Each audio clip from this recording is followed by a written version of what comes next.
saya menyampaikan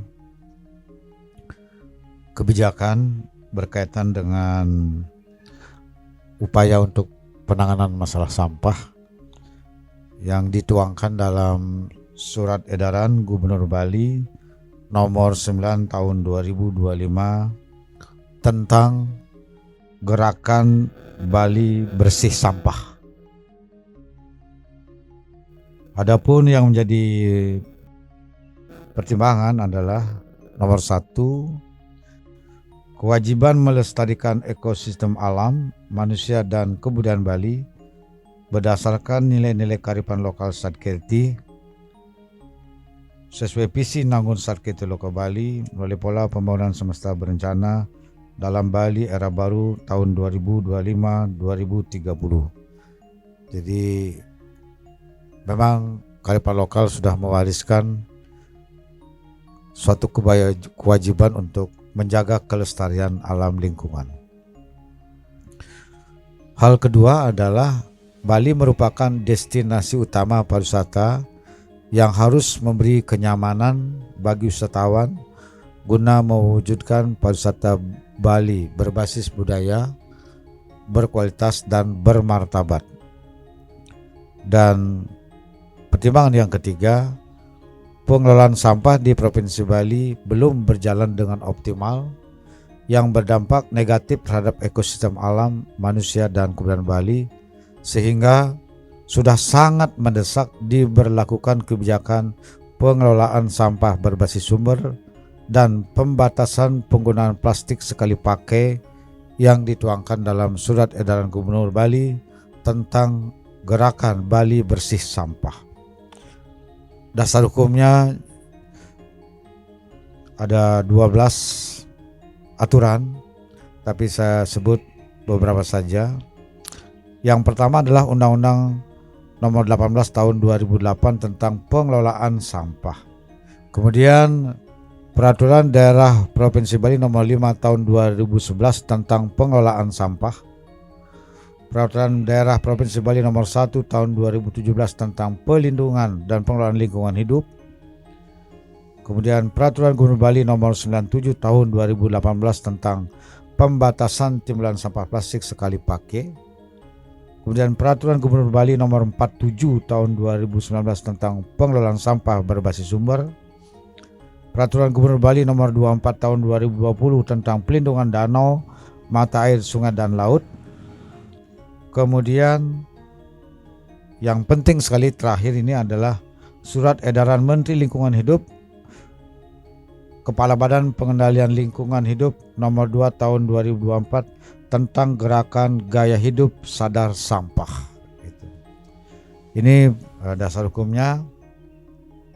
Kemudian selain itu juga ada hal yang menjadi perhatian sebagai acuan, yaitu pertama adalah kebijakan nasional tentang pencanangan Gerakan Indonesia Bersih Bebas Sampah dan pelarangan penanganan sampah dengan metode pembuangan terbuka atau open dumping di tempat pemrosesan akhir dan pembuangan terbuka ke lingkungan. Yang kedua, kondisi tempat pemrosesan akhir TPA sampah yang ada di Kabupaten Kota Sebali dalam kondisi sudah penuh sehingga pengelolaan sampah harus dikelola secara progresif dari hulu sampai hilir. Yang ketiga, hasil rapat koordinasi pemerintah daerah provinsi dan pemerintah Kota Kabupaten Sebali tanggal 12 Maret 2025 bahwa penuntasan permasalahan sampah menjadi program super prioritas mendesak. Oleh karena itu, surat edaran ini memberlakukan pengelolaan sampah berbasis sumber dan pembatasan penggunaan plastik sekali pakai. Yang pertama pada kantor lembaga pemerintah dan swasta.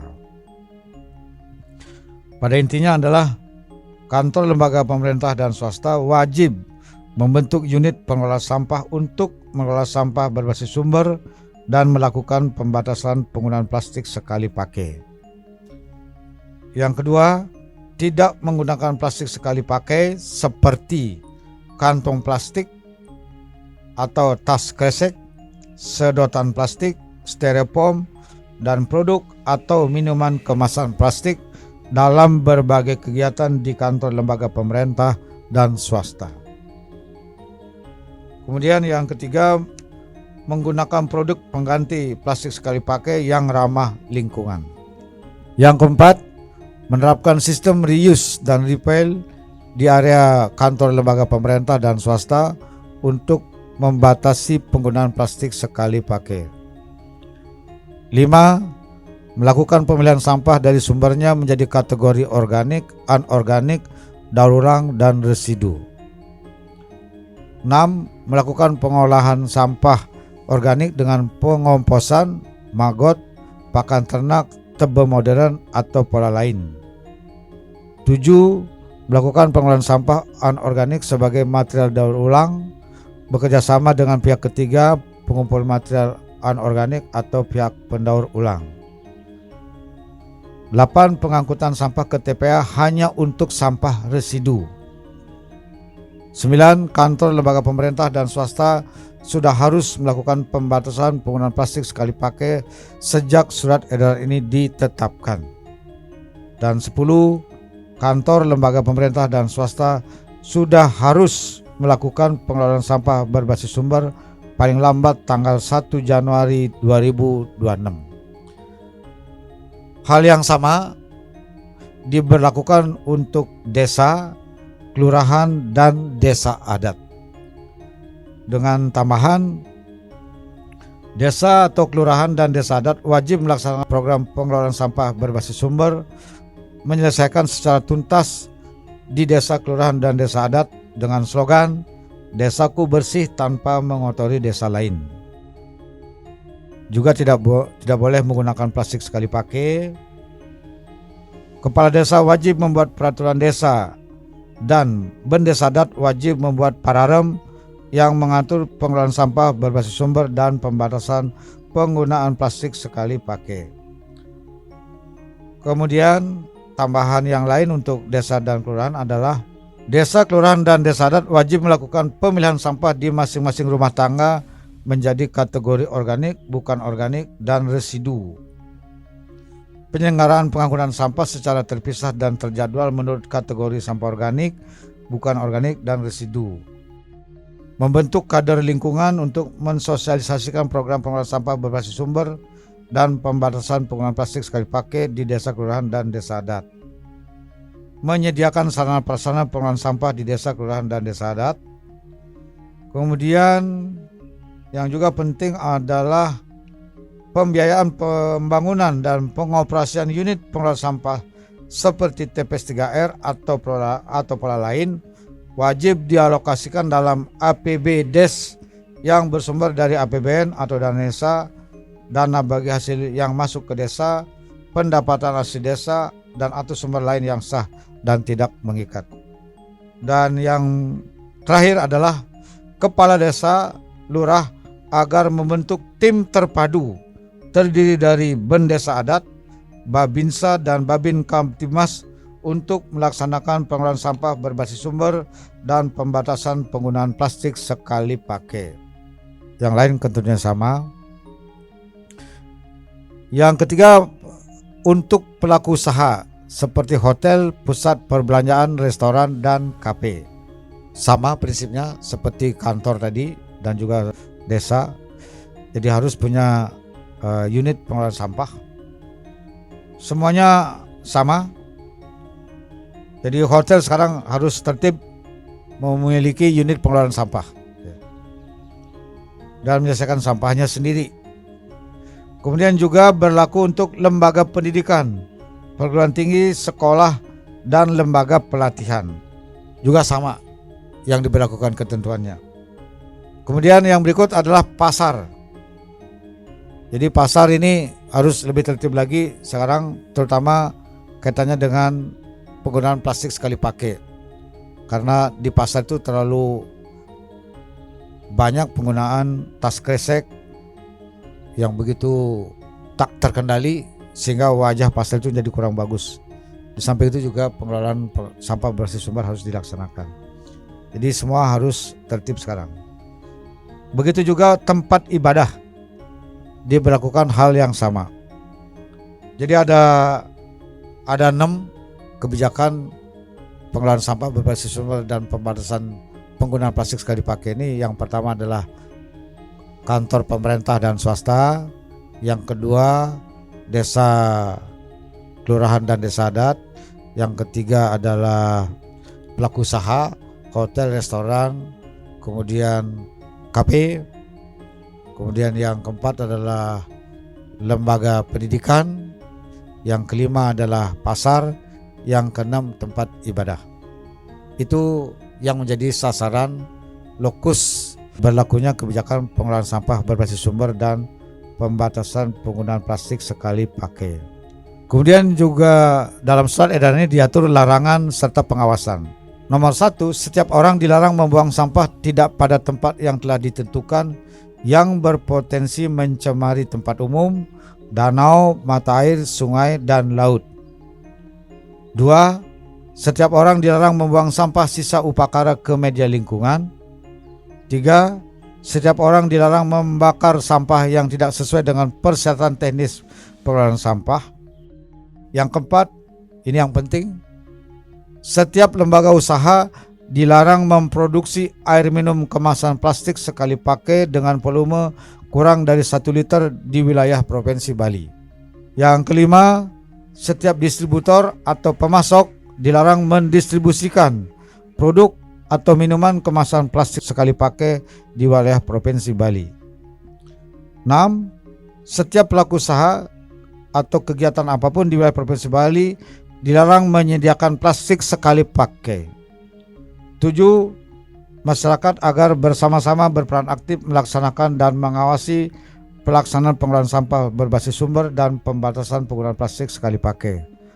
Dan yang ke-8, menugaskan Polisi Pamong Praja Provinsi, Kota, Kabupaten Sebali bersinergi dengan perangkat daerah, komunitas peduli lingkungan, dan pihak lain untuk melakukan pengawasan secara ketat guna memastikan pelaksanaan surat edaran ini secara efektif. Ada sanksi. Sanksi diberlakukan, yang pertama adalah untuk desa, kelurahan, dan desa adat yang tidak melaksanakan pengelolaan sampah berbasis sumber dan pembatasan penggunaan plastik sekali pakai dikenakan sanksi berupa A, penundaan bantuan keuangan, B, penundaan pencairan insentif kepala desa dan perangkat desa, C, penundaan pencairan bantuan keuangan kepada desa adat, dan D, tidak mendapat bantuan atau fasilitasi program yang bersifat khusus. Sanksi juga diberlakukan kepada pelaku usaha, hotel, pusat perbelanjaan, restoran, dan kafe yang tidak melaksanakan pengelolaan sampah berbasis sumber dan pembatasan penggunaan plastik sekali pakai akan ditindak tegas dengan dikenain sanksi berupa A, peninjauan kembali dan atau pencabutan izin usaha, B, pengumuman kepada publik melalui berbagai platform media sosial bahwa pelaku usaha dimaksud tidak ramah lingkungan dan tidak layak dikunjungi. Itu. Jadi ini ada sanksi sosialnya. Kemudian bagi yang berhasil harus diberikan penghargaan. Penghargaan diberikan kepada 1, desa, kelurahan, dan desa adat yang berhasil dengan tuntas melaksanakan pengelolaan sampah berbasis sumber dan pembatasan penggunaan plastik sekali pakai akan diberikan penghargaan berupa bantuan keuangan. 2, pelaku usaha, hotel, pusat perbelanjaan, restoran, dan kafe yang berhasil dengan tuntas melaksanakan pengelolaan sampah berbasis sumber dan pembatasan penggunaan plastik sekali pakai akan diberikan penghargaan sebagai pelaku usaha yang ramah lingkungan atau green, seperti Green Hotel, Green Mall, dan Green Restoran. 3, lembaga pendidikan dan lembaga pelatihan yang berhasil dengan tuntas melaksanakan pengelolaan sampah berbasis sumber dan pembatasan penggunaan plastik sekali pakai akan diberikan penghargaan berupa bantuan pengembangan fasilitas pendidikan, diberikan dalam bentuk uang untuk pengembangan fasilitas pendidikan. 4, pengelola pasar yang berhasil dengan tuntas melaksanakan melaksanakan pengelolaan sampah berbasis sumber dan pembatasan penggunaan plastik sekali pakai akan diberikan penghargaan berupa bantuan keuangan untuk pengadaan sarana prasarana.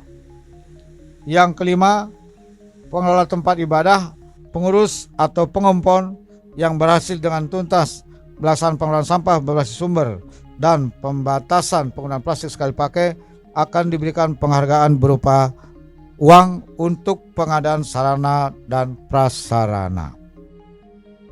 Agar gerakan Bali Bersih Sampah ini berjalan dengan pengorganisasian yang baik, maka ada pemimpin dan penanggung jawab yang menyelenggarakan gerakan Bali Bersih Sampah. Nomor 1, Gubernur Bali memimpin gerakan Bali Bersih Sampah bersinergi dengan Pangdam 9 Udayana, Kapolda Bali, dan Danrem 163 Wirasatya agar pengelolaan sampah berbasis sumber dan pembatasan penggunaan plastik sekali pakai berjalan lancar dan sukses di seluruh wilayah Bali. 2. Wali Kota Bupati Sebali memimpin gerakan Bali Bersih Sampah bersinergi dengan Dandim, Kapolres, Kapolresta, serta bertanggung jawab atas keberhasilan pelaksanaan program pengelolaan sampah berbasis sumber dan pembatasan penggunaan plastik sekali pakai di wilayahnya. 3. Sekretaris Daerah Provinsi, Kota, Kabupaten Sebali, serta pimpinan perusahaan swasta bertanggung jawab atas keberhasilan pelaksanaan program pengelolaan sampah berbasis sumber dan pembatasan penggunaan plastik sekali pakai di kantornya. Yang 4. Kepala Desa, Lurah memimpin gerakan Bali Bersih Sampah bersinergi dengan Bendesa Adat, Babinsa, dan Babin Kamtibnas, serta bertanggung jawab atas keberhasilan pelaksanaan program pengelolaan sampah berbasis sumber dan pembatasan penggunaan plastik sekali pakai di desa, kelurahan, dan desa adat. 5. General Manager dan pengelola pusat perbelanjaan, restoran, dan kafe bertanggung jawab atas keberhasilan pelaksanaan program pengelolaan sampah berbasis sumber dan pembatasan penggunaan plastik sekali pakai di lingkungannya. 6. Pimpinan lembaga pendidikan dan pelatihan bertanggung jawab atas keberhasilan pelaksanaan program pengelolaan sampah berbasis sumber dan pembatasan penggunaan plastik sekali pakai di lingkungan perguruan tinggi, sekolah, dan lembaga pelatihan. 7. Pengelola pasar, PD Pasar, dan Pasar Desa atau Pasar Desa Adat bertanggung jawab atas keberhasilan pelaksanaan program pengelolaan sampah berbasis sumber dan pembatasan penggunaan plastik sekali pakai di lingkungannya. Dan yang ke-8, pengelola tempat ibadah, pengurus, pengompon bertanggung jawab atas keberhasilan pelaksanaan program pengelolaan sampah berbasis sumber dan pembatasan penggunaan plastik sekali pakai di lingkungan tempat ibadah. Edaran ini mulai berlaku sejak tanggal ditetapkan. Demikian surat edaran ini diberlakukan untuk dilaksanakan dengan tertib, disiplin, dan penuh rasa tanggung jawab. Atas perhatian dan partisipasi serta kerjasamanya disampaikan terima kasih.